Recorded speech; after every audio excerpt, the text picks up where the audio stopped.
ముందుగా అందరికీ నమస్కారం. నా పేరు డాక్టర్ సూర్యకిరణ్ సలాది. మనం ఈరోజు చెప్పుకునే టాపిక్ బెడ్ వెయిటింగ్ అండి. దీన్ని నాక్చురల్ ఎన్యూరిసిస్ అంటారు.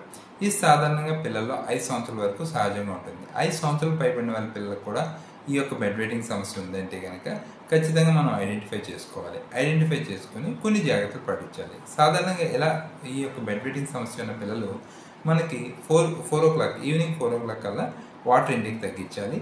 అదేవిధంగా నిద్రపోయే ముందు ఖచ్చితంగా యూరిన్ పాస్ అయ్యేలా ప్రోత్సహించాలి.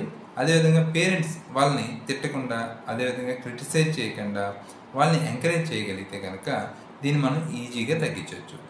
సార్ ఇన్ని రకాలు మేము జాగ్రత్తలు చెప్పి మేము పాటించాం కానీ మాకు తగ్గలేదు అన్నప్పుడు హోమియోలో కాలికేరియా 6X అదేవిధంగా కాలిఫా 6X మెడిసిన్ ఉంటుంది. ఇది వాడడం వల్ల చాలా బాగా తగ్గుతుంది. ఈ మెడిసిన్స్ కూడా మేము మేము వాడాం కానీ ఇంకా తగ్గలేదంటే కనుక కింద స్క్రోల్ అవుతున్న నెంబర్కి ఫోన్ చేయండి. మరిన్ని వివరాలు తెలుసుకోండి. Thank you very much. Me doctor Surya Kiran Saladi.